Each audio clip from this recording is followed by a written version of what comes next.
Um bom dia a todos. Um bom dia a todos. Obrigado pela presença de cada um de vocês mais uma vez aqui nesse sábado. É uma alegria receber a cada um de vocês. A gente se prepara, se organiza e o objetivo final disso tudo é proporcionar uma experiência, um momento com Deus para você nesse lugar. E a gente está muito feliz de poder proporcionar isso mais uma vez.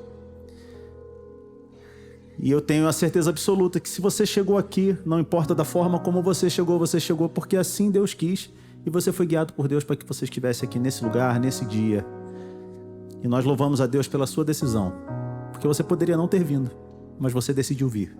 Muito obrigado porque você veio, muito obrigado porque você aceitou esse convite, esse chamado do Espírito para estar aqui com a gente. A gente está muito feliz de receber você. Se Deus chamou você até aqui para estar aqui com a gente, esse é o momento também de você aquietar o seu coração, de você aquietar o seu espírito, ficar em paz com Deus, se concentrar em tudo que está acontecendo aqui. Então eu convido você, gentilmente, é o momento que você puder, você coloca o seu celular para vibrar somente ou desliga o celular, num tempo em que nós nunca nos desconectamos de nada, nem de ninguém. Desligar o celular é um ato de rebeldia, então eu convido você a exercer essa doce rebeldia, que é de se desconectar com tudo o que é alheio a esse momento, para que você se concentre naquilo que nós vamos cantar, naquilo que nós vamos pregar aqui. E eu creio que Deus colocou você aqui para ouvir a voz dele. E ele vai falar com você essa manhã. Deus abençoe muito você, obrigado pela sua presença. Vamos orar, vamos falar com Deus. Senhor, nós agradecemos porque o Senhor nos trouxe aqui. A gente está aqui, a gente tem certeza de que o Senhor vai fazer a tua obra na nossa vida. Que o seu Santo Espírito caminhe nesse lugar, toque os corações e que aquilo que for pregado, aquilo que for cantado aqui, por todos nós, seja para a glória do seu nome, para a transformação da nossa vida e para a celebração do seu reino aqui na terra. Em nome de Jesus, amém e amém e amém.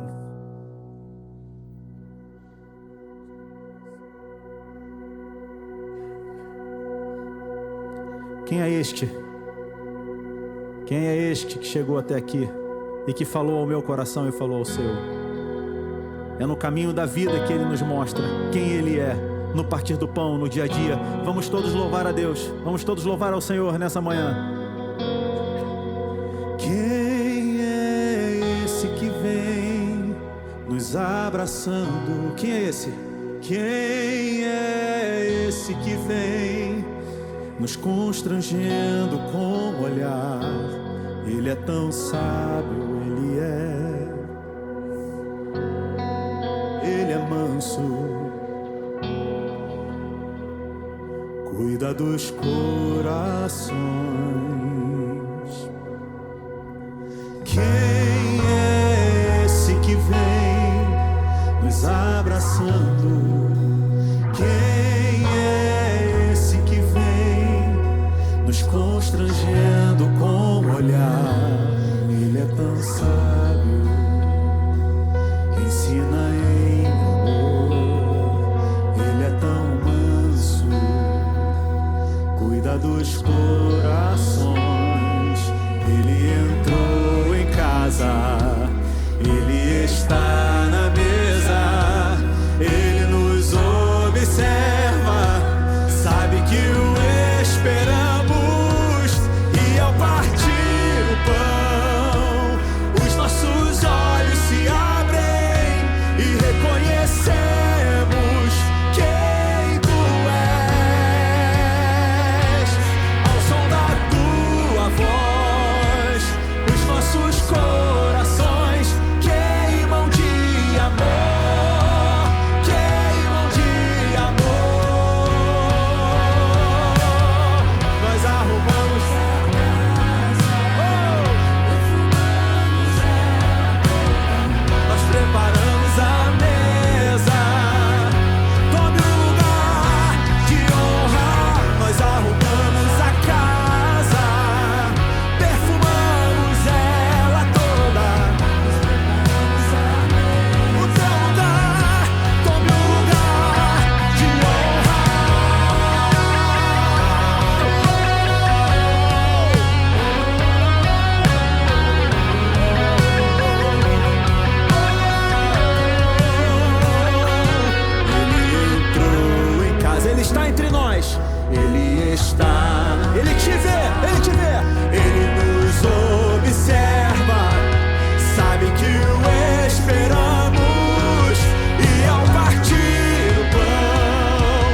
nossos olhos se abrem e reconhecemos quem tu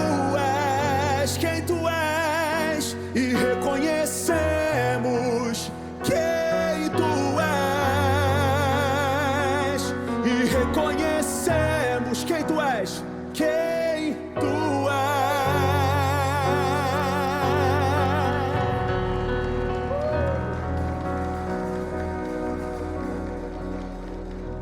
Reconhecemos aquele que nunca deixa de nos oferecer a palavra da vida eterna.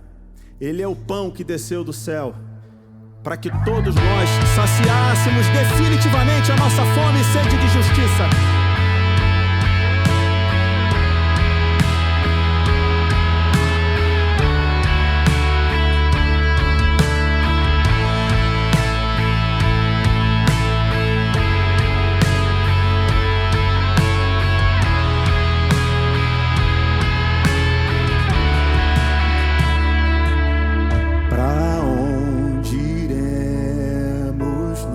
Só tu tens as palavras. Só tu tens a vida eterna. Pra onde iremos nós?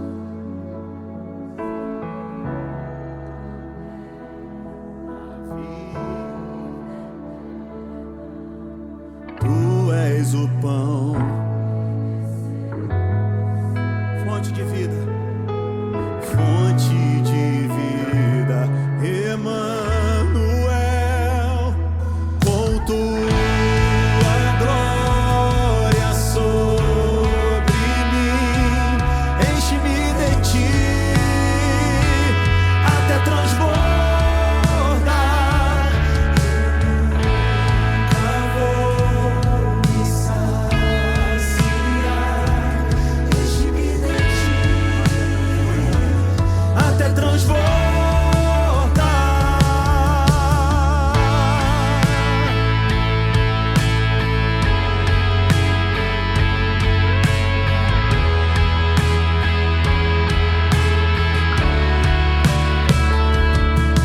Pra onde iremos nós?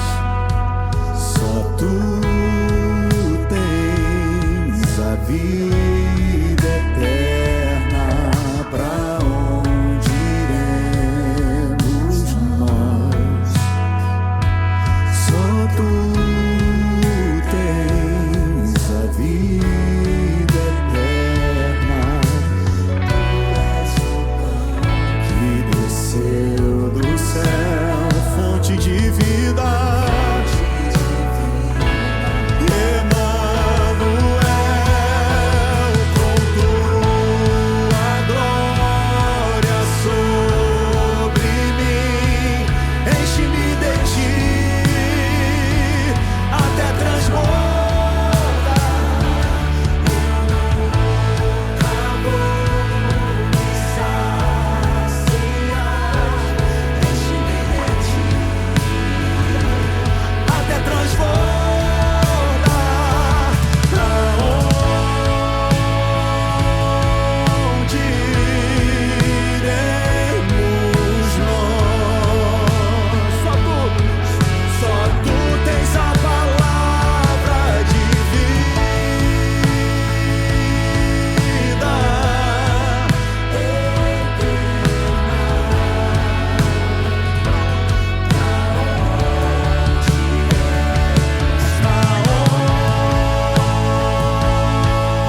onde iremos nós? Só tu tens a palavra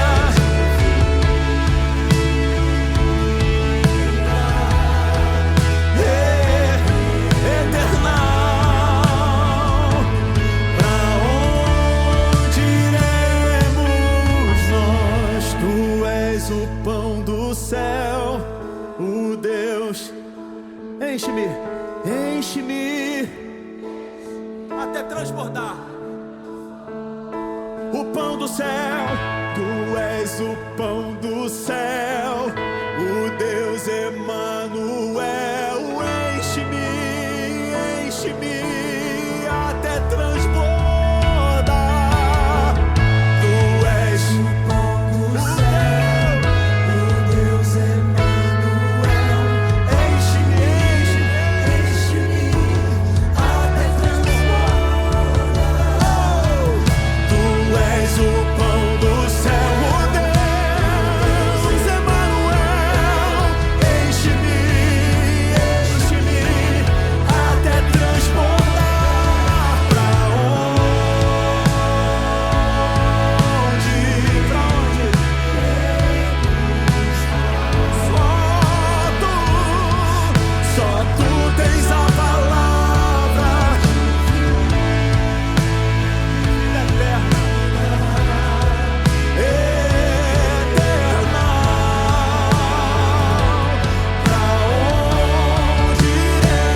és o pão do céu, o Deus.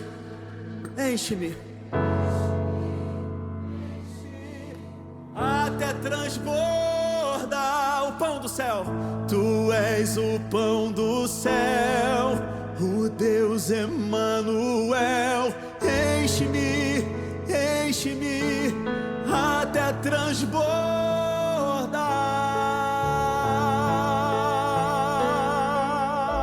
Aleluia, aleluia. Que nos enche das palavras da vida eterna e que a partir do seu exemplo, da sua história, construiu um caminho, construiu uma trilha, um lugar por onde cada um de nós pode seguir, até o dia em que nos encontraremos com Ele e veremos a sua glória face a face.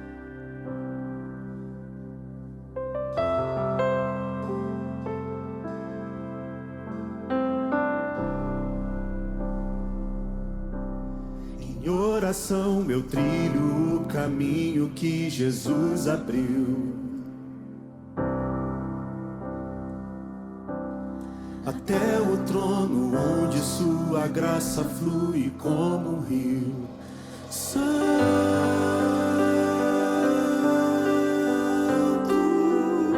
Santo, anjos cantam,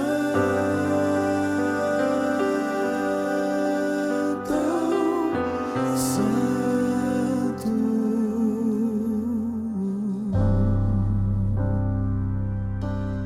E pela fé caminho até avistar o autor da minha fé. E o que eu posso oferecer para honrar quem Ele é? Santo, Santo, Santo, anjos cantam,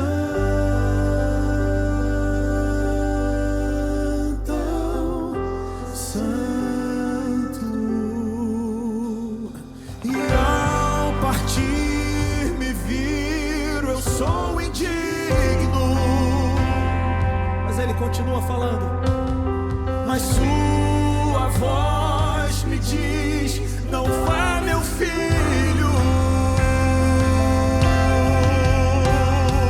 Torne meu sofrimento em testemunho. Me esvazie de mim e desse mundo, e que o meu nome borra com meu corpo, para que o dele permaneça, e que o de Cristo permaneça em tudo.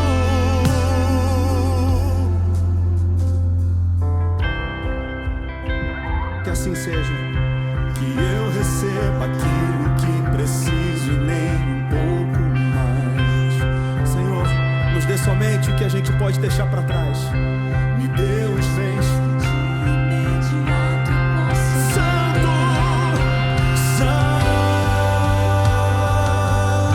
Santo, eu canto.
nome dele permaneça eternamente. E que o de Cristo permaneça em tudo. Que meu nome morra com o meu corpo, para que o dele fique. E que o meu nome morra com o meu corpo, para que o dele permaneça. E que o de Cristo permaneça em tudo.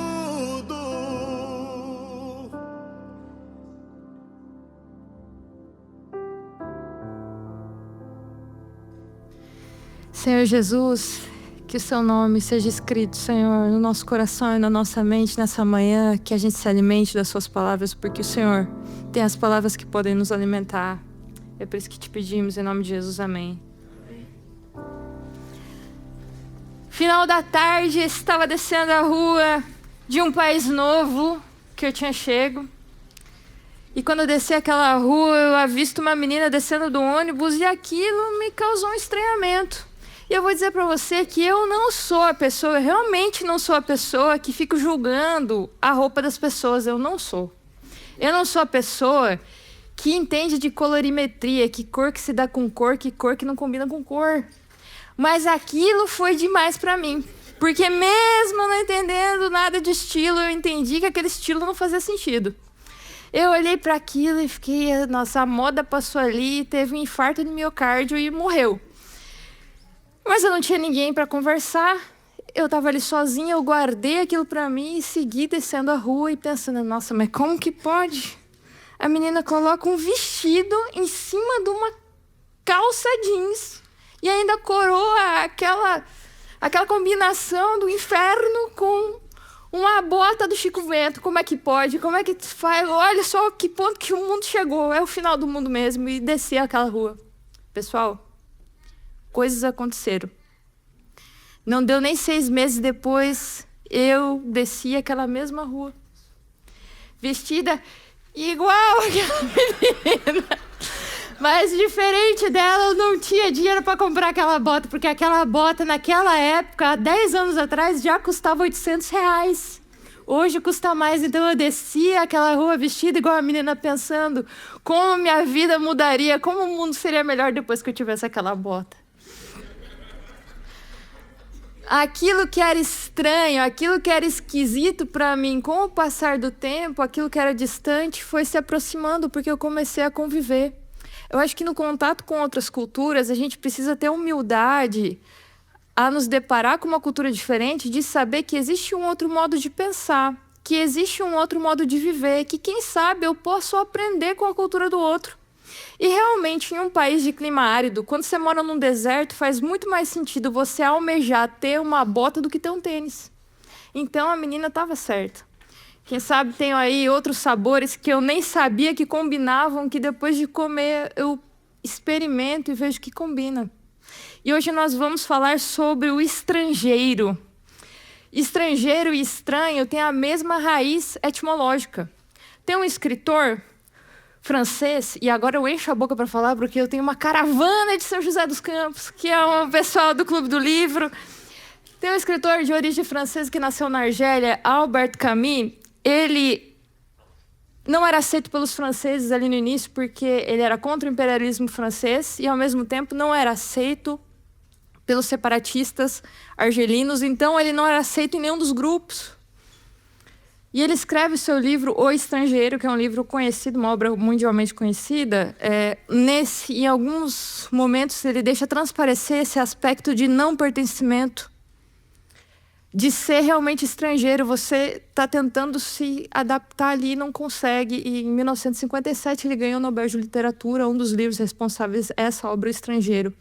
O estrangeiro é aquilo que vem de fora, é aquele que é distante, é aquele que não pertence. Como que eu lido com aquilo que é estrangeiro, com aquilo que é diferente, com aquilo que é estranho à minha cultura? Como que eu lido com aquilo que é diferente de mim? Como que Jesus lidou com as outras etnias? E eu vejo que muitas vezes a gente tem pago um preço muito caro em relação à cultura do outro quando a gente não o respeita. Um exemplo disso é o nosso próprio país. Aqui no nosso país nós temos outras culturas e etnias com quem nós dividimos o nosso território e muitas vezes nós não temos respeito. A gente entra em choque de cultura porque a gente tem uma outra visão de mundo, uma outra visão, por exemplo, do tempo. As culturas indígenas, elas têm uma visão muito mais focada no presente, no agora. Eles são muito mais presentes do que nós. A gente que tem um olhar urbano, muito mais preocupado, a gente organiza a vida e planeja a vida diferente deles. Só que quando essas duas culturas entram em contato, isso pode acontecer que a gente olhe para o outro e não respeite a cultura do outro e tenha preconceito pelo outro. Eu já ouvi de algumas pessoas, inclusive de crentes, creiam vocês ou não, que os índios, eles usam esse termo pejorativamente, né? Como se todos os diferentes povos agora fossem uma coisa só. Então, eu já uso esse termo pejorativo, eles só querem beber e andar de Hilux. Eles são preguiçosos, eles não querem trabalhar. Se você já foi para outro país, você sabe como que é chato você chegar no lugar e a pessoa não te conhecer, ela já te rotular. Você é isso. Por quê? Porque eu já conheci alguém lá, não sei na onde, porque então que alguém é assim, então todo mundo é assim. É muito chato. Então, se a gente não gosta de ser rotulado por quem não conhece a gente, então é bom a gente começar a não rotular os outros, né? Mas você dizer que alguém é preguiçoso porque ele não quer entrar na mesma loja de produção e acumulação de riqueza que você, isso é muito injusto. Ele vê a natureza diferente e ele tem uma lógica de produção e subsistência diferente de você. Larga eu e você lá no meio do Xingu para ver quanto tempo que a gente... É uma outra lógica de harmonia, de produção de riqueza. É diferente. Daí os folgados não... Os folgados vai ser a gente. Vão dizer assim, vocês estão atrapalhando aqui o andamento da aldeia aqui. O folgado vai ser nosso, porque daí é a nossa cultura que está entrando em outra lógica de passagem de tempo, de visão de mundo. E um exemplo muito claro do alto preço que pagamos pela falta de educação é a usina de Belo Monte. A gente, enquanto país, a gente quer ter o maior desenvolvimento com o menor impacto. A gente precisa de energia porque a gente tem riscos aí de apagões crescentes. Então, a gente investiu muito dinheiro para a gente ter essa energia, só que a usina ela não produz nem 30% da potência da usina que existe em Belo Monte. Então, a gente não conseguiu a energia que foi prometida e a gente gastou muito dinheiro com isso. Então, a gente não teve o desenvolvimento prometido e a gente só teve impacto socioambiental. E nesses impactos, você que paga os seus impostos não deve ficar nada feliz em saber que somente em impactos socioambientais de medidas compensatórias nós gastamos 3,2 bilhões. Então, não conseguimos o desenvolvimento, só tivemos impacto. E se você pegar para os ribeirinhos e chamar eles assim, olha, vocês estão felizes aí com a Hilux de vocês? Eles estão todos putos. Eles querem voltar a ter o mesmo estilo de vida de antes, mas a gente não respeitou as terras que estavam ali e a gente não conseguiu o desenvolvimento, tudo porque a gente não planejou más decisões. A falta de educação em relação à cultura do outro, a abordagem de desrespeito em relação à cultura do outro faz a gente pagar muito caro.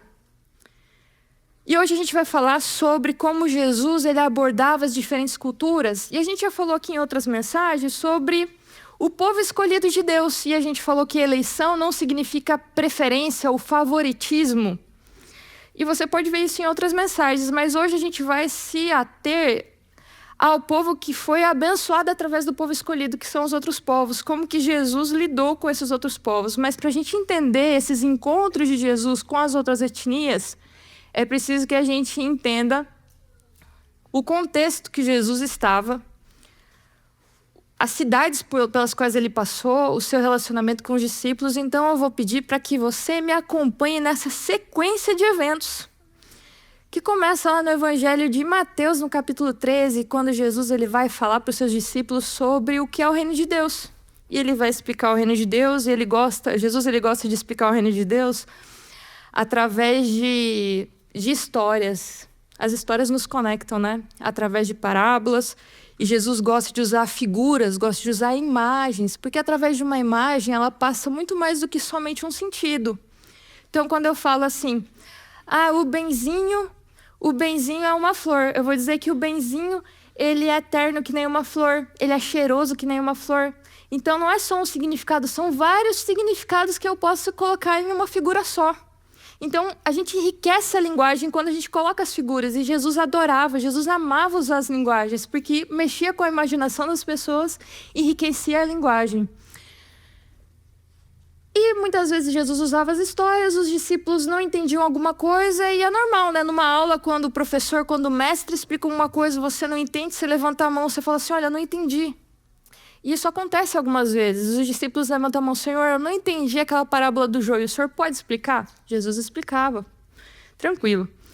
Mas, em alguns outros momentos, ficava meio chato. E isso acontece algumas vezes, a gente vai ver no decorrer da história. Jesus, ele sai, ele vai para a cidade que Jesus cresceu, que é a cidade de Nazaré. E ele vai ensinar numa sinagoga, que é como se fosse um ambiente de igreja, onde as pessoas discutem a palavra. E ali a gente pensa assim, nossa, agora vai ser sucesso, né? Porque as pessoas conhecem Jesus, sabem que Jesus é gente boa. E o texto diz que as pessoas se maravilham com aquilo que Jesus faz. Então elas gostam, elas veem que Jesus faz muita coisa boa. Só que ao mesmo tempo que elas ficam maravilhadas com aquilo que Jesus faz, elas olham para Jesus e dizem assim, esse daí não é o filho de um carpinteiro? Então, mesmo conhecendo Jesus e gostando daquilo que ele faz, elas ficam incrédulas, porque, não, é o filho de um carpinteiro e não pode ser o Messias.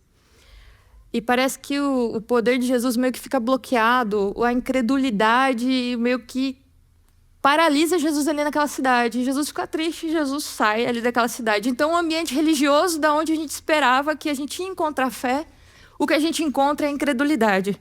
Jesus, então, siga comigo nessa sequência de eventos de Jesus e seus discípulos e as cidades pelas quais ele passou. Ele sai da sinagoga, ele vai para um lugar deserto e as multidões seguem Jesus. E Jesus cuida ali das pessoas e cura os seus doentes. E os discípulos chegam para Jesus e falam assim, Jesus, dá tchau para todo mundo aí, porque tá ficando tarde, o pessoal precisa comprar lanche, né? E Jesus fala assim, deem vocês a eles de comer. Daí os discípulos falam, mas a gente não tem nada, a gente só tem 5 pães e 2 peixinhos. Jesus diz para todo mundo sentar e Jesus multiplica pão, gente. E todo mundo come, fica feliz e leva Tupperware para casa, porque sobra comida, e você leva para sua casa aquele pão de fermentação natural que o próprio Deus multiplicou. Que nem o pão do Dodozinho que faz aí pra gente comer maravilhoso, com aquela crostinha assim, você leva para casa, fica todo mundo feliz. Essa é a primeira multiplicação de pães. Então Jesus multiplica os pães. Logo depois disso, acompanha comigo a sequência. Jesus tem um embate com os escribas e fariseus, e o tema desse embate é a purificação. Eles têm regras que eles querem colocar para todas as pessoas. Então, eles têm as regras de lavar as mãos, e que eram destinadas somente para os sacerdotes, eles querem destinar para todas as pessoas. E Jesus fica muito bravo com isso, porque ele fala assim, Jesus ele cita Isaías, ele fala assim, olha, bem falou Isaías a respeito de vocês, vocês me adoram com os lábios, mas o coração de vocês está longe de mim. Vocês ensinam preceitos de homens. E daí, ele reúne as multidões e fala assim, o que contamina um homem não é aquilo que entra pela boca, mas aquilo que sai dele. E daí os discípulos chegam para Jesus e falam assim, Jesus, o senhor está pesando a mão aí. O senhor não viu que o Jesus... O pessoal é poderoso e do super alto de líder religioso. Eles se escandalizaram. O senhor viu o que o senhor fez? Então, eles ficam preocupados com aquilo que eles não têm que se preocupar. E eles não entendem aquilo que Jesus falou. E Pedro fala assim, senhor, explica para nós de novo essa história aí do que entra pela boca não contamina? E Jesus, agora ele começa a ficar chateado com o não entendimento dos discípulos. E daí Jesus fala assim, vocês não entenderam que aquilo que entra pela boca, depois será eliminado, será E eu não vou entrar aqui nessa figura de linguagem e estudar profundamente, porque eu já passei 2 sermões aqui falando de excreção, e depois vocês vão dizer que eu sou a pastora que fala de excreção aqui, porque os outros pastores nem entram nesses negócios aqui, e só eu que falo desse tema com vocês. Mas Jesus usa essa figura de linguagem e explica, mas ele fica muito chateado porque os discípulos, dava para entender, né, gente? Jesus dava para desenhar ali aquilo que Jesus estava falando. Ele fica chateado porque os discípulos não entendem. Então, primeira multiplicação, embate com os líderes religiosos. Nós teremos agora a segunda multiplicação de pães. Jesus vai, fica 3 dias ensinando, e ele chega para os discípulos e fala assim: olha, é o seguinte, não quero que o pessoal saia e fique em jejum, porque é ruim, né? Capaz de o pessoal passar mal pelo caminho e tal. E daí, os discípulos é como se não houvesse mais, como se Jesus nunca tivesse feito nenhum milagre antes ali de multiplicar pães. Porque os discípulos chegam para Jesus e falam assim: onde que nós vamos encontrar pão suficiente para saciar essa multidão? Não tem como. Eles se esqueceram que Jesus tinha acabado de multiplicar muita comida ali. Então, Jesus fala: o que vocês têm? 7 pães e 2 peixinhos. Então, Jesus, mais uma vez, multiplica pães e sobra comida. E é isso que acontece. Segunda multiplicação de pães. Logo depois disso, um embate com os líderes religiosos. Os líderes religiosos chegam para Jesus e falam assim: olha, a gente quer que o Senhor faça um sinal. Mostre para a gente o sinal do céu. E Jesus fala assim: olha, vocês olham para o céu e vocês conseguem interpretar os sinais meteorológicos, mas vocês não conseguem interpretar quem eu sou. O trabalho de vocês é interpretar a profecia. Vocês são os mestres da lei aí. Vocês não conseguem interpretar. Vocês sabem ver o céu, mas vocês não sabem me enxergar. Eu não vou dar sinal nenhum para vocês, porque todos os sinais já foram dados. E Jesus fica muito indignado. Muito indignado. Jesus entra no barco e os discípulos entram e eles esquecem de pão. De levar pão. Daí Jesus vira para eles e fala assim: olha, tomem cuidado com o fermento dos fariseus e saduceus. E daí os discípulos, eles começam a conversar entre si: será que Jesus está falando isso porque nós esquecemos de levar pão? Daí Jesus, ele fala assim: mas gente, Jesus tinha feito chover pão no deserto, gente. Mais de 9.000 pessoas alimentadas. E daí Jesus, ele vira e fala: mas gente, vocês são... Também vocês ainda não entenderam. Como assim? Vocês esqueceram que eu alimentei tanta gente? Como que vocês não compreendem que eu não estava falando com vocês a respeito de pães? Eu falei: tenham cuidado com o fermento dos fariseus e dos saduceus. Então entenderam que Jesus lhes tinha dito que tivessem cuidado não com o fermento usado no pão, mas com a doutrina dos fariseus e dos saduceus. Então, olha a situação. A cidade de Jesus, os conterrâneos de Jesus, eles viam Jesus, eles conviveram com Jesus, mas eles não conseguiam entender quem era Jesus, apesar de conviver tanto tempo com Jesus. Os mestres da lei, eles viam Jesus fazendo muitos milagres, mas apesar de verem os vários milagres de Jesus, parece que quanto mais milagres Jesus fazia, mais incrédulos eles eram. Eles não conseguiam, eles interpretavam as profecias, mas não interpretavam o Messias que estava ali na frente deles. E os discípulos de Jesus, eles acreditavam que Jesus era o Messias. Eles confiavam nos milagres de Jesus, mas eles se esqueciam rápido daquilo que Jesus fazia, e eles eram lentos para entender. Quando Jesus tentava aprofundar um pouco a linguagem com eles, eles não acompanhavam. Simplesmente não acompanhavam. Daí aparece nessa história uma mulher, Ciro-fenícia. Ciro-fenícia é uma região que fica... Uma região que é considerada amaldiçoada. A região de Tiro e Sidom são cidades antigas, que é considerada aí o armazém do mundo. E são cidades que... tem assim várias profecias na Bíblia contra Tiro. Tiro é a cidade que a gente vai ter ali Isaías, Jeremias, Zacarias e Ezequiel falando contra Tiro. E Jesus mesmo, ele compara Tiro e Sidom a Sodoma e Gomorra. Então essa mulher era de uma cidade considerada amaldiçoada. ela era mãe de uma menina que tinha demônio. Então ela já tinha aí o currículo de pior reputação possível.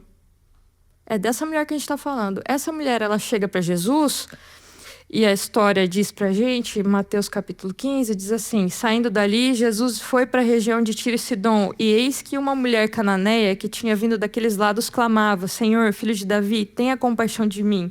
A minha filha está horrivelmente endemoniada. Jesus, porém, não lhe respondeu palavra. Então seus discípulos, aproximando-se, disseram: mande-a embora, pois vem gritando atrás de nós. Mas Jesus lhe respondeu: não fui enviado, senão as ovelhas perdidas da casa de Israel. Ela, porém, veio e o adorou, dizendo: Senhor, me ajude. Jesus respondeu: não é correto pegar o pano dos filhos e jogá-lo aos cachorrinhos. A mulher disse: é verdade, Senhor, pois os cachorrinhos comem das migalhas que caem na mesa dos seus donos. Então Jesus exclamou: mulher, que grande a fé que você tem, que seja feito como você quer. E desde aquele momento, a filha dela ficou curada. Então essa mulher que aparece de uma região que tem uma má reputação, o encontro dela com Cristo fica mais evidente quando a gente entende o contexto.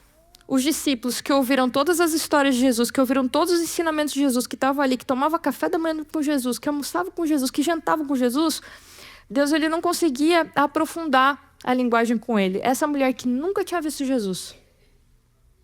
Jesus chega para ela, não responde essa mulher, oferece para ela silêncio.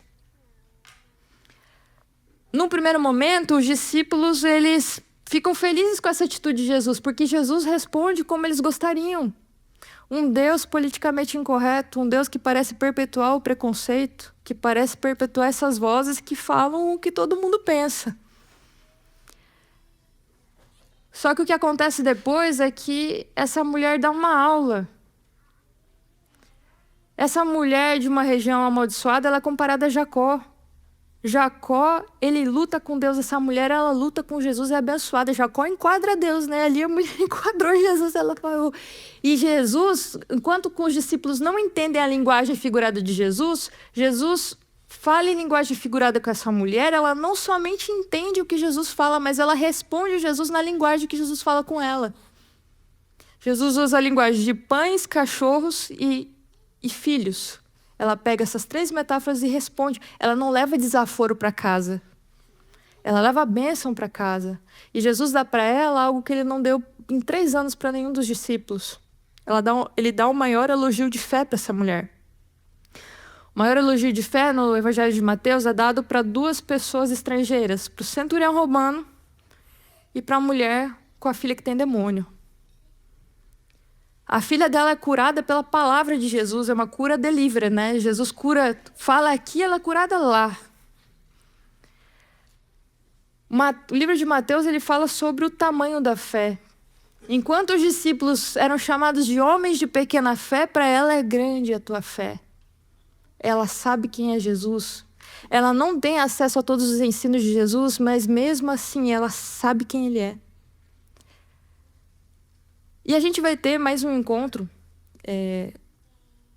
de Jesus com uma pessoa que também não é desse povo, que é considerado que sabe, que tem acesso ao conhecimento de Deus, que tem acesso a toda essa tradição, que é Jesus e a mulher samaritana. Quem são os samaritanos? Os samaritanos, gente, são uma etnia que é pouco falada hoje, mas eles existem, né? Eles existem ainda hoje, são um grupo de 700 pessoas que antes só se casavam entre si, mas hoje eles podem se casar com outras pessoas. Então, se você está procurando um amor, jovem, solteira da comunidade, quem sabe você seja a Xuxa dos anos 90, que ela disse assim, olha, para mim não existe homem no Brasil, quem sabe para você não tenha também, quem sabe o seu amor esteja na Palestina, quem sabe seja de um povo bíblico, samaritanos. Quem são os samaritanos? Samaritanos são um povo que eu não sei ligar aqui aqui, ó. Esses são os samaritanos, pessoal. Então, e você pode dizer assim, mas pastora, pode. Mas pastora, você não acha que a Palestina é um lugar muito perigoso?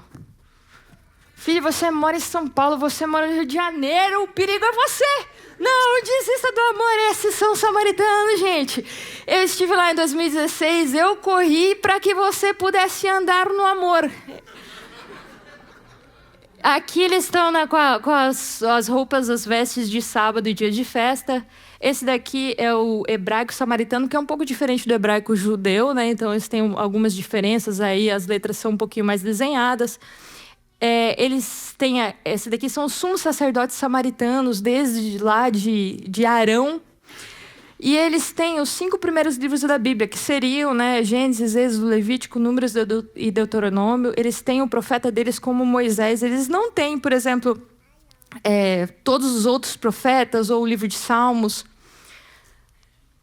E aqui é o ritual da Páscoa, que seria o ritual mais aproximado do ritual do santuário do Antigo Testamento. Então, o mesmo jeito de cortar. Porque hoje os judeus eles não têm mais santuário, mas os samaritanos ainda têm. Então, mas se você entrar para a família, pessoal, além de participar da Páscoa, você vai comer cordeiro, churrasco com a sua família.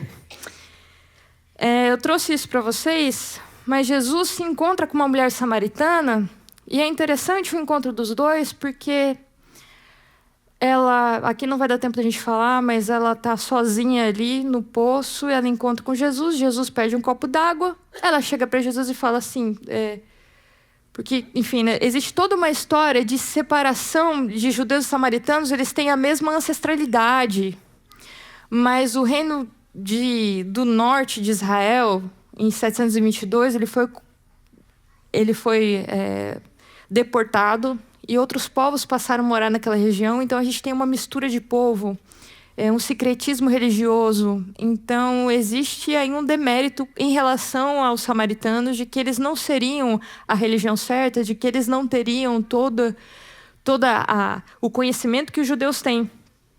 Então essa mulher, quando ela encontra com Jesus, ela chega no poço, Jesus pede água para ela, e ela entende que ele é de outra etnia, que ele é de outra religião, e Jesus ele pede um copo d'água para ela, ela fala assim, como é que você, sendo homem judeu, pede água para mim, que sou mulher samaritana? Jesus vira para ela e fala assim, mas se você soubesse quem eu sou, era você que me pediria água e é eu que te daria água para beber. Mas que conversa errada é essa? O senhor nem balde tem. Daí... Mas essa água aqui, se eu beber, eu vou ter sede, mas a água que eu tenho para te dar é uma água que você vai beber e você não vai ter sede mais. Daí essa mulher fica encafifada, porque, de novo, Jesus usando a linguagem, né? As linguagens de figuras, linguagens metafóricas. Daí essa mulher, ela puxa Jesus para a conversa de religião. Será que o Senhor é maior que o nosso pai Jacó, que nos deu esse poço? Porque nós somos descendentes de Jacó. Porque nós somos da religião certa, que nós somos filhos de Jacó. Daí Jesus fala assim, mulher... Jesus tenta puxar de novo ela para conversas mais profundas. E daí ela fala assim, mas tá bom, então se o senhor me dá dessa água aí, que eu não preciso vir aqui no poço e buscar água todo dia. Então tá bom, o cara dessa água aí, daí Jesus vira para ela, então tá bom, traz o teu marido. Daí ela fala assim, eu não tenho marido. Então você tinha 4 e esse que você tem não é seu marido. Daí ela, epa, o senhor tá sabendo... Como que sabe? Daí ela, de novo, puxa Jesus para a conversa de religião. Senhor, eu acho que o senhor é um homem de Deus, então. Qual monte que tem que adorar? Porque nós adoramos nesse monte. Porque os samaritanos, eles, como tem o Pentateuco, os 5 primeiros livros, eles acreditam que o monte certo de adoração é o monte da bênção, o monte Gerizim. Que é isso que o livro de Deuteronômio fala. E os judeus, eles têm como monte sagrado de adoração o monte Sião, que é em Jerusalém. E ela pergunta, ela está interessada em religião. Jesus fala assim, olha, vocês adoram o que não conhecem. A salvação vem dos judeus. Jesus não é pluralista. Existe uma teologia que faz mais sentido.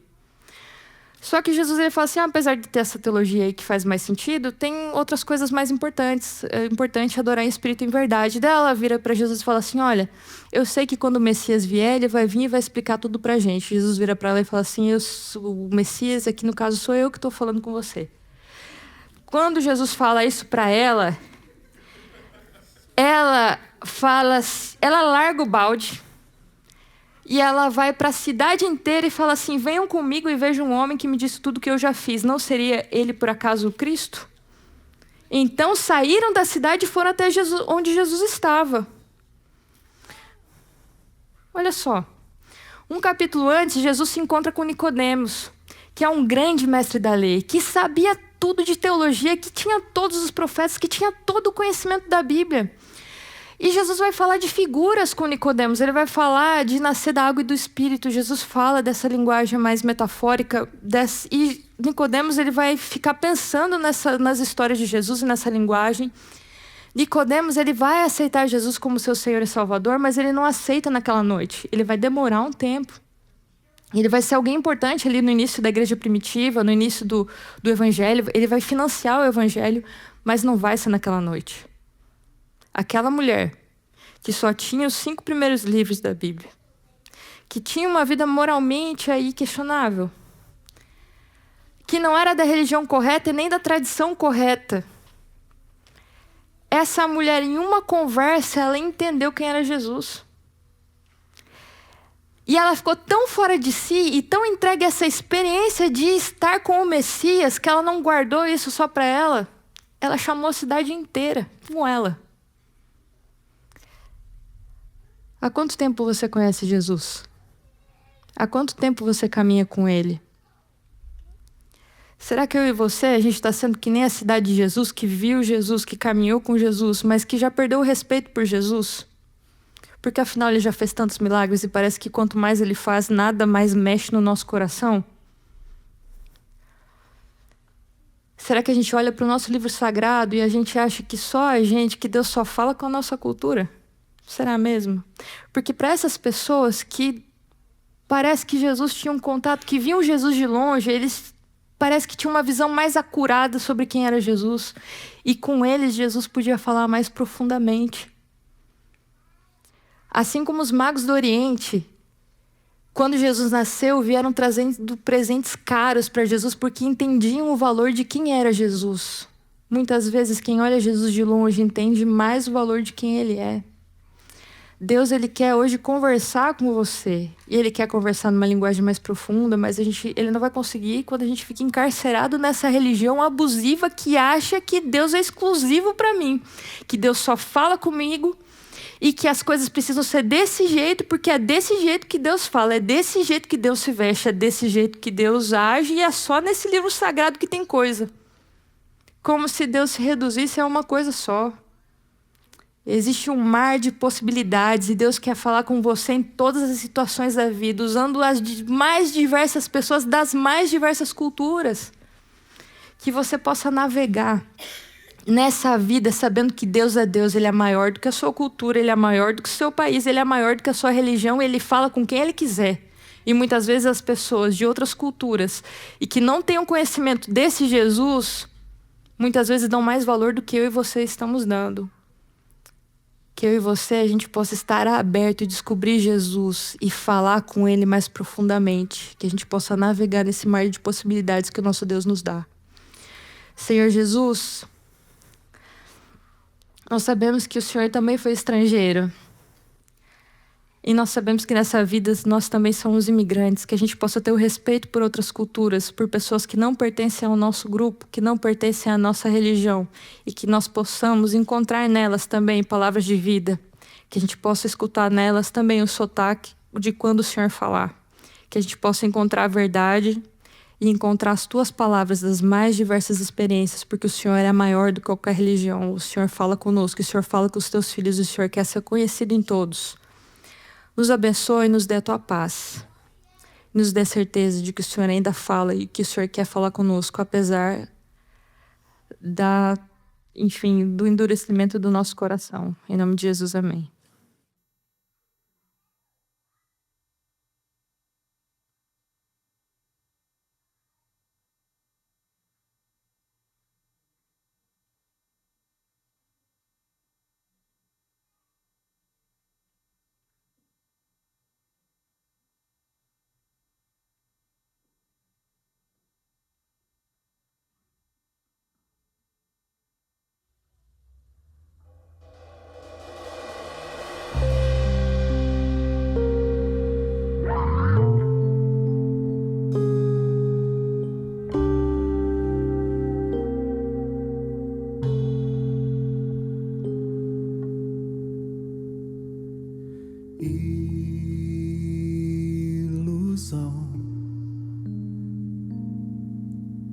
Se eu acreditasse no acaso, ia me arrepender.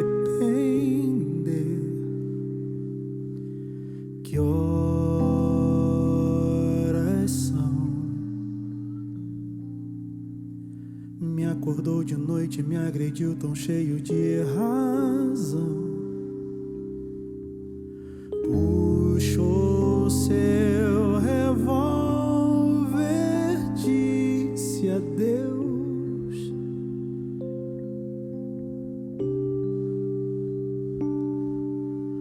Tomou seus 1000 réis, queimou os meus.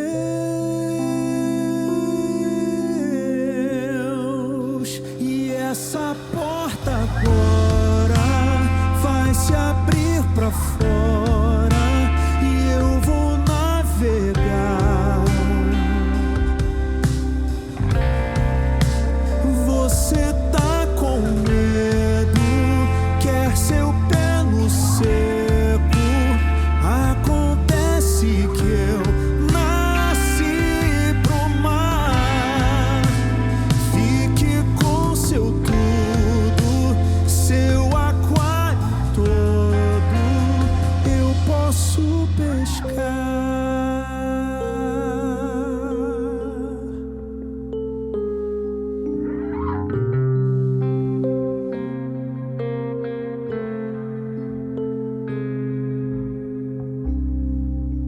Se um dia me amou, deixou de me amar, guardou sua vela, desistiu do mar.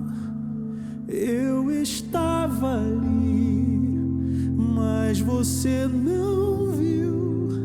Eu era só seu, só você fingiu. Me fez um favor, fez uma besteira. Perdi seu amor, ganhei amor pra vida inteira. E essa porta agora vai se abrir pra fora e eu vou navegar.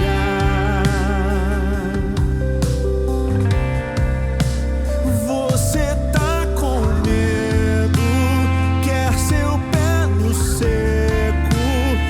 Acontece que eu nasci pro mar. Fique com seu tudo, seu aquário todo. Eu posso pescar.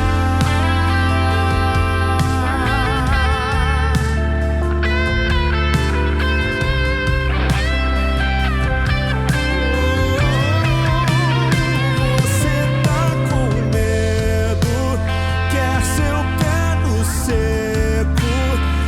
Acontece que eu nasci pro mar.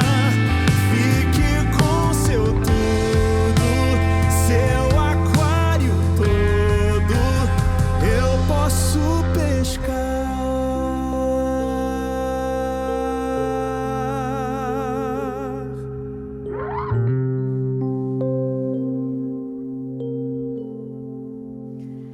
Que o Senhor te abençoe e te guarde. Que o Senhor faça brilhar o seu rosto sobre ti e tenha misericórdia de ti. Que o Senhor sobre ti levante o seu rosto e te dê a paz. Muito obrigada por estar aqui. A gente espera você no próximo sábado.